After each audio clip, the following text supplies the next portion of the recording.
Hey, Pastor Rick here. Good morning. It's Tuesday on a real beautiful spring morning. It's already 67 degrees out there, and I'm in my sunroom. And sometimes I mention this. This is one of my, I call it sometimes my sacred space. It's just a beautiful room that I'm really glad that we're blessed with. And a lot of my time in just scripture and prayer, connecting with families in this room. And so I'm glad to be able to connect with you this morning, and just want to let you know I hope you're doing well and praying for you. I just want to encourage you this morning. We're going to walk through a little bit of the last week of Jesus, as I shared yesterday. It's an important aspect of the scripture. As a matter of fact, four Gospels, Matthew, Mark, Luke, and John, covered this last week about a third of their stories or their Gospels. That just tells you the importance. I mean, I shared yesterday that even Christmas, the Christmas story, which we tend to sometimes make more of, is only found in two of the Gospels, and even that is much shorter narratives of that story. And so a third of the Gospels is just in this last week. It's oftentimes known as Holy Week, or the Christ Passion Week. If you have a church background, those might sound familiar. If not, that's okay too. What I want to do is I want to cover a little bit of a very important thing that happened in his last week. As you know, no miracles actually happened until the very end, which we'll get to later this weekend. And Jesus' triumphant entry, as we talked about both on Sunday at the church as well as yesterday in the devotion, people were incredibly enthusiastic. They were hopeful. They were very hopeful in a time where there wasn't a lot of hope. They had gone for hundreds of years. The scripture had promised a Messiah who would come and be able to reestablish the Davidic kingdom. In other words, what does that mean? It just means that Israel itself would find itself in prominence with a king, and really with God overseeing their kingdom.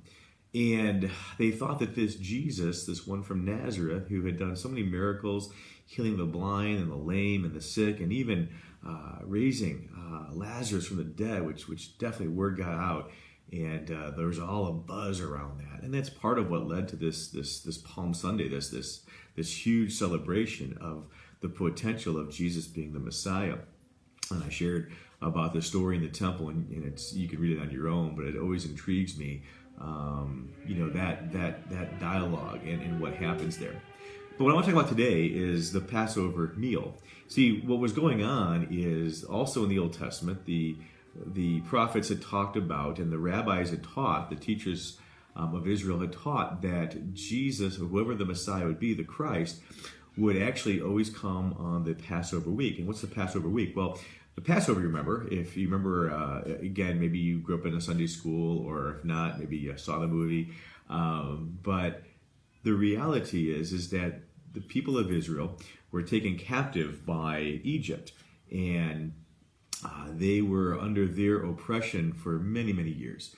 And then, of course, God prepared a deliverer, that being Moses, and sure enough, after some plagues, and the last plague being the angel of death, who killed the firstborn in Egypt. And the Israelites celebrated that, and they call it the Passover meal. The modern day Jews still celebrate that. And so they, go back now to our story just as last week, they would always come to Jerusalem. Tens of thousands of Jews from all over, from Bethlehem, Jericho, by the Sea of Galilee. They would all come, and they would celebrate and worship together this entire week. It was just a way of celebrating God, and again, pointing back to his promises to never leave them or forsake them, even though they had felt like that, and were still hopeful that one day the Messiah would come. And again, their thoughts would always be around the fact that it would be a literal, figurative kingdom. So they were having the Passover meal, and one of the most famous paintings, of course, is Da Vinci's with the Last Supper, and they were beginning in the upper room, which I've been there to what most scholars believe is the upper room, is they were actually celebrating this Passover meal. And something very unique happens, so what I want to focus on today is Jesus got up and he took out his outer kind of clothing, so to speak, actually wrapped part of it around his waist, and then picked up the basin. Now, what's going on? He's about to wash his disciples' feet. Again, I'm sure many of you remember that story or have read it. And what's really intriguing is that, of course, the disciples' reaction, if you read it on your own, and John actually, the book of John, especially in his gospel, he really slows down the narrative here. Matter of fact, I think it's like 4 chapters that cover this. And so John 13 is where you'll find the story that I'm sharing here right now. And John really slows it down, but Jesus gets up, does this, takes the basin of water, and he's about to wash his disciples' feet. And this is huge. In those times, only a slave or a servant would do that. This is their rabbi.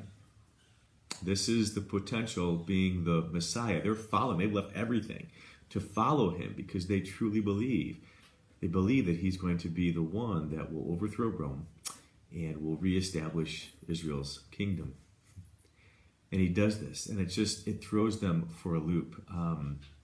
And I think part of what was going on is the way they would celebrate the Passover is, even though it was Egypt that was the oppressor, obviously now it's Rome. I even sometimes wonder if they actually substituted Rome in their thinking and the way they would share this out loud.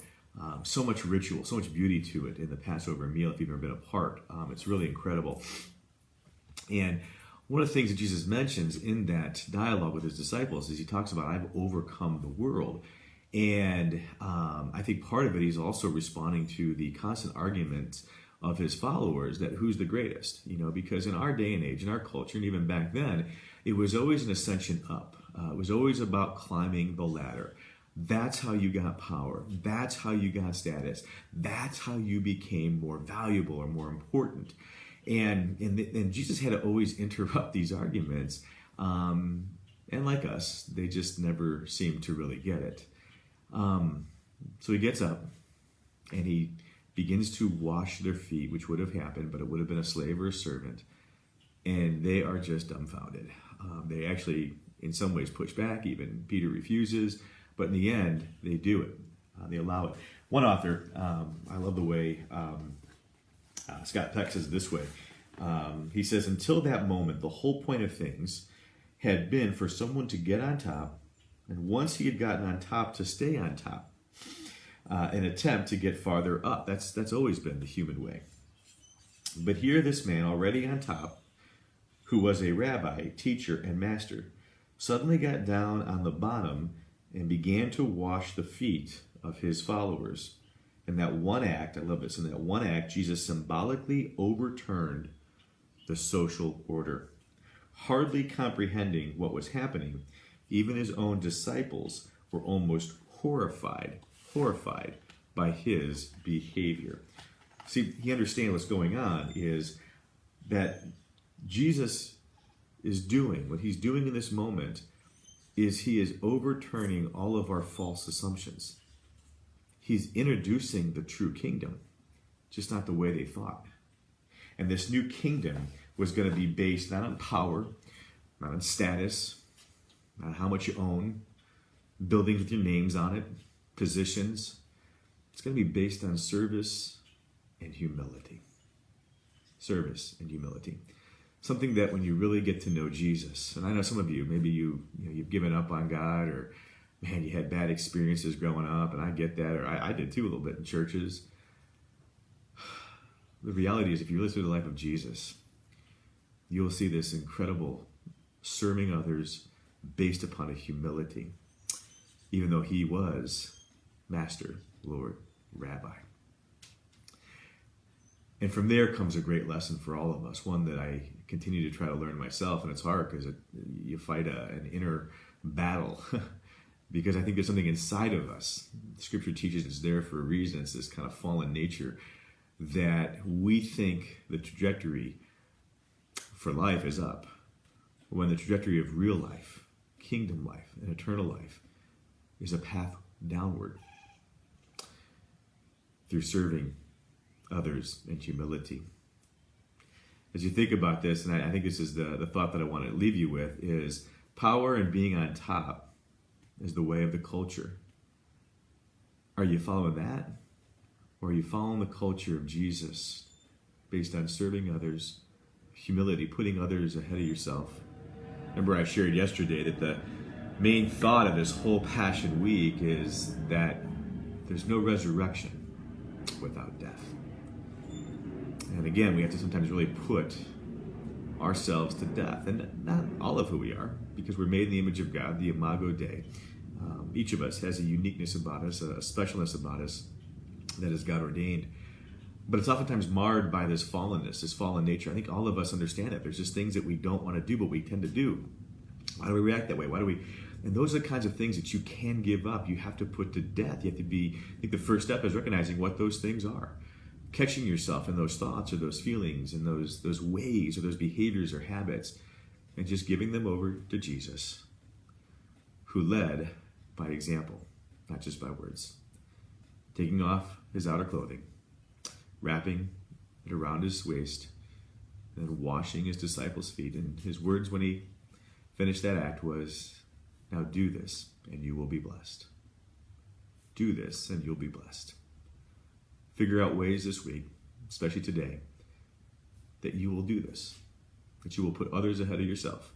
You will serve others.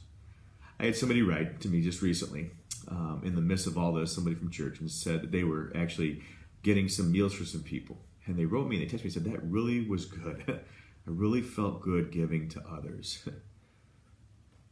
I encouraged them. I said, that's what's so true about life. We think it's about grabbing and taking or climbing upwards will bring us happiness. You know the stories, I know the stories. In the business world, in Hollywood, you mention it, typically leads to despair. Real life is led by giving things up, by letting go, serving others. That's the way of Jesus. There's no resurrection without death, but the resurrection's coming that leads to true life. Have a great day. Praying for you. If you need anything, just contact the church, efreebn.org. You can IM me or any of the staff members. We're in this together. Let's do well. Let's keep praying for each other, not only this country, but for this world right now, and knowing that at some point we will get through this. We will. God will provide. But in the meantime, let's be the hands and feet of Jesus. Have a great day.